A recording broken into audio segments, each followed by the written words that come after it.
Thank you very much, Ling and Stacco, for your very interesting presentations. I believe they complement very nicely both plenary session number 1 as well as the opening session. One of the authorities talked about the importance of education for collaboration, and although not in the same terms, you both spoke directly to that. You also brought the body into the discussion of technology, the commons and collaboration, which I found very interesting. Previous keynote speakers stressed the importance of relationality, to which you have added the dynamic dimension. To the positive, more empowering dimension of technology, Stacco has offered us a more critical perspective and has reminded us about the interests and power relations that underlie technology, but has also given us some clues, the DISCO framework, about how to deal with them in order for technology to serve people. So thank you both very much for your very interesting and thought-provoking presentations. Now we open the floor to questions and comments from the audience. Yes, please.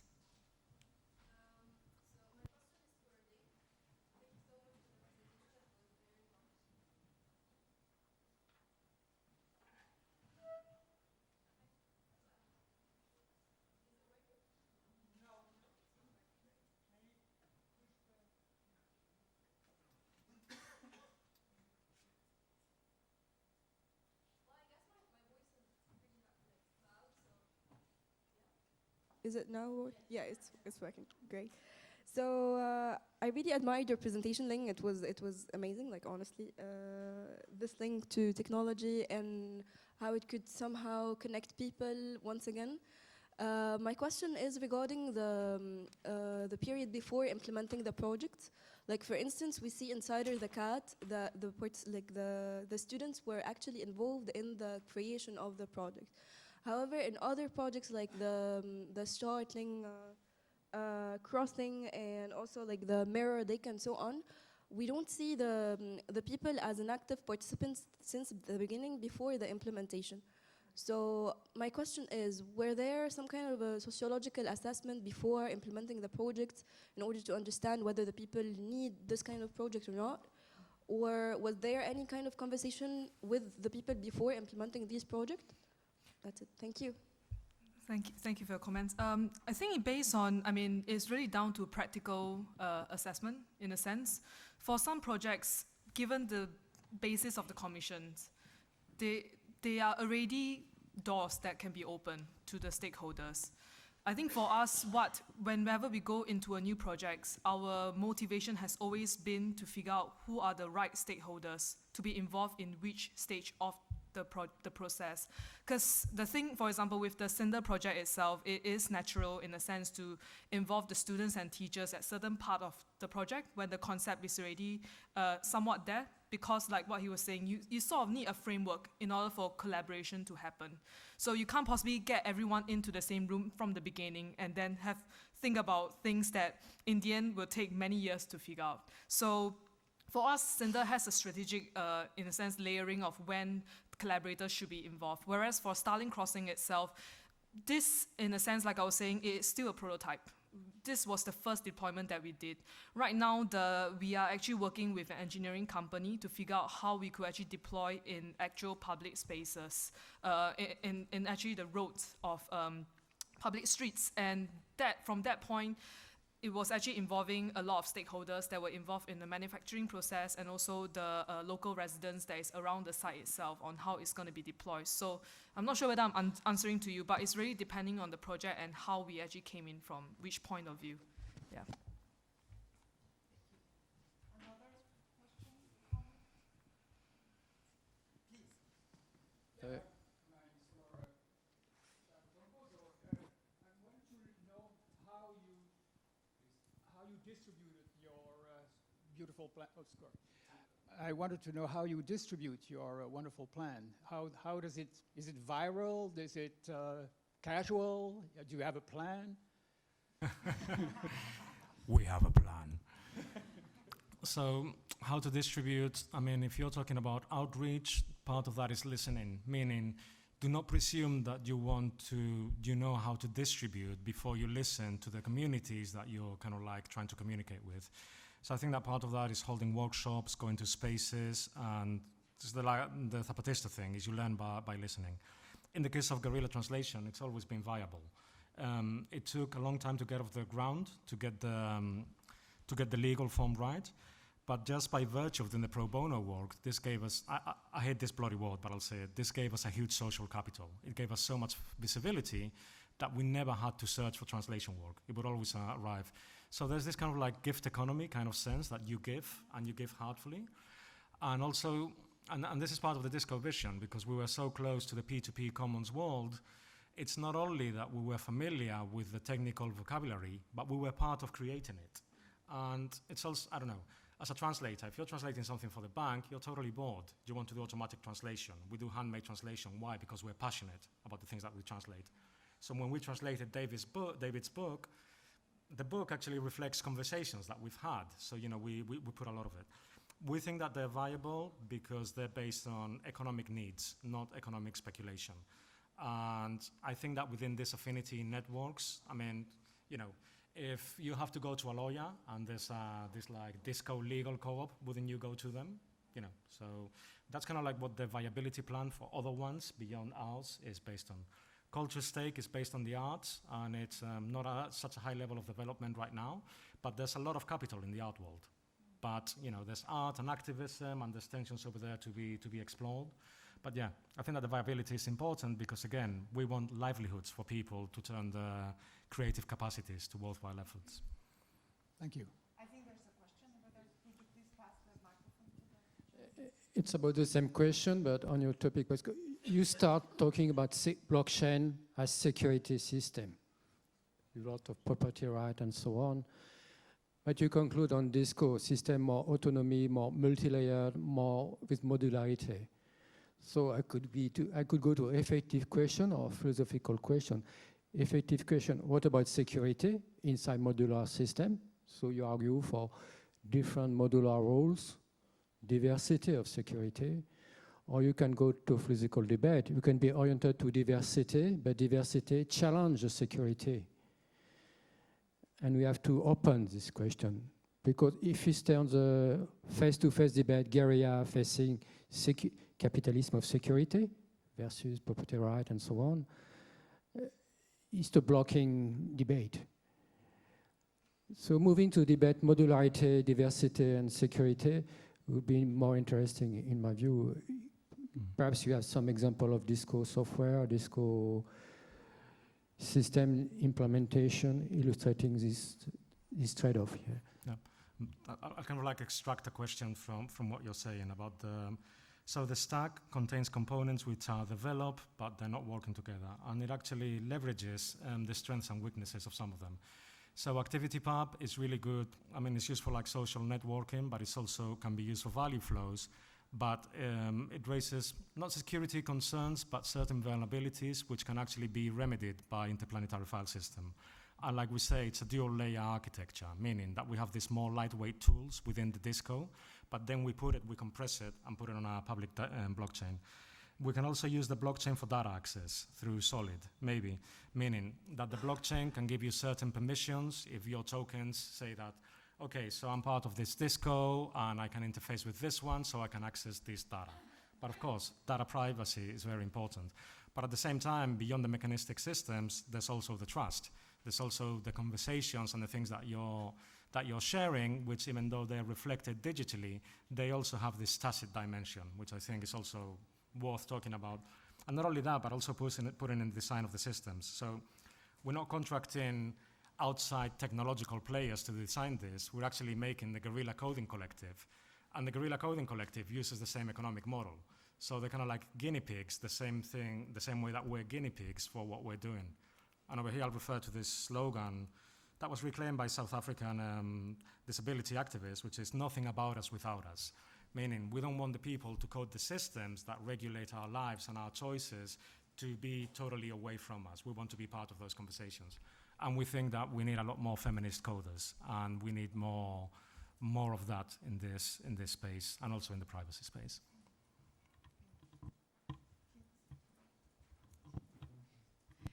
Hi, thanks to both of you for these presentations. I just have a question for Ling, and I think it's very much related to your question, if not identical. I would like some more information about the way, your methodology, about how you approach communities. So, for instance, it was clear for me also the project about schools, but for instance, how did you go on with the voiceover project? And what I'm trying to say is that from my experience, you may have a very nice idea, also including like a technological approach, which can be very sexy and fancy for people, and then you have a disadvantaged community, or a community that has been invisible for a long time. So I think the difficult part always is how to connect the two, how to engage people in participating or understand their needs, or also change the project meanwhile, because it doesn't really apply to what people really need or how they can respond to that. So I just want to find a bit, to listen to a bit more how you kind of, methodologically approach these communities in order to work with them with these very nice ideas you have. Thank you. So I think in particular for voiceover, the reason why, part of the reason why it takes on different form when we do it in different deployment, it's exactly because of the way communities use it, because different communities use it differently in that sense. And in voiceover itself, what we have always trying to strive for is to find a community organizer that is based local in the city, to work with us to figure out how to deploy the technology. Because the thing that we have always been cautious of avoiding is really this issue of parachuting into a town, into a neighborhood whom you have no connection with, and then doing something sexy, and then getting out. And there's a lot of issues with that. So for example, like in South Africa as well, in other parts of Africa, where a lot of companies like IBM, they introduce technology for communities, where they basically give a bunch of computers for the schools. And what happened was the school took it, they learn it, and no one maintain it because no one knows how to operate it. And that's the thing that we're trying to avoid with things like voiceover, where the idea is that we give it to the community and the leader decide for themselves what exactly they want to do with it. In a sense, we do, in a more practical sense, we do give guidelines on how you might be able to structure those conversations and workshops with the people, but it was never on our behalf that we want to implement that framework in. So just to answer regarding what you were asking regarding how do we structure those workshops, we don't. We let the workshop leader take that. We let the community leader take that role in how they want to structure that conversation with them. And we basically became the technical person at the back, the tech support people. That's what we're trying to do with voiceover. Thank you. Would you pass the micro to the gentleman behind?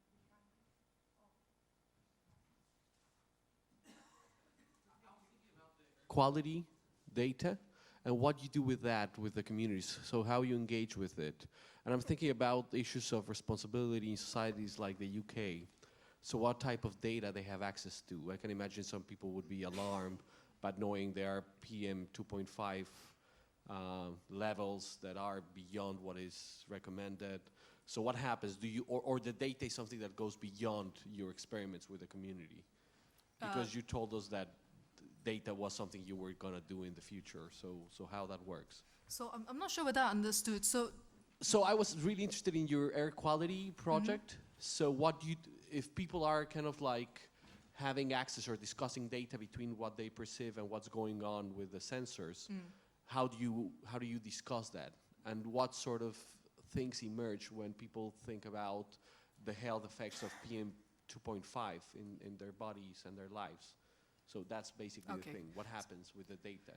So, well, it's quite interesting. So when we work with, because we work a lot across different sectors with the local authorities to kids itself. And I think what I find really interesting with is that the way children process data is much more honest and blunt about it. If they see the relationship, they know there's a relationship. Whereas when adults see the accuracy between their own perception and the data that's collected by the mobile sensor, they don't actually believe in the data that's been used. So it's quite interesting in the way how people assess this. But basically what we did in the workshop is that we were very conscious as to not have this kind of overloading we are the air quality expert coming in to tell you what air quality is. Because first of all, I'm not an air quality expert. I'm coming in with an interest in air quality, but I do not have the answers to everything.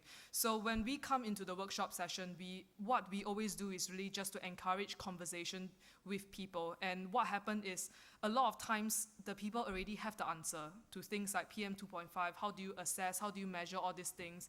How do you actually assess the air, the dust level in the air and all these things? And also the relationship between the fuel that is generated by the car and how this actually affects the air you breathe in.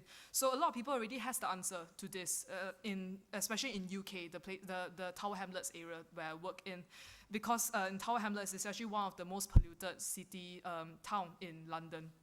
And so it's almost, I would say that it's almost natural for them to look at the data that they have collected during the walk and to actually make that relationship that it relates, that is actually quite accurate to what a mobile sensor say, just because they really can feel and smell the air thickness in the air itself. So there's actually quite a clear relationship in that. What we have done all the time in the workshop is that the data collected during each workshop, we gave it back to the community leader for the leader to disseminate the information to the participants so that they are always been aware of the analysis that's been done in the back end on the data collected. And also, right now, I mean, we are still trying to build this framework in which we could then disseminate the information globally to other people that might be interested to use this system to figure out what the air quality is in their neighborhood itself. So the aim is really eventually to be able to, first of all, pass this to the local authority as a meaningful piece of data first, but then afterwards to open it up so that other cities can actually take on this, can actually add on more data over time. I'm not sure whether I answered your question. Did I? Okay. Thank you. Thank you. We have time for one more question, maybe?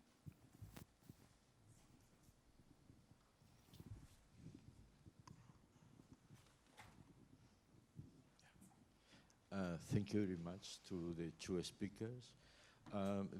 My question is very simple. It's for Stacco, and I would like to know if you can elaborate a little more one concept that you mentioned in your presentation is the concept of restoration.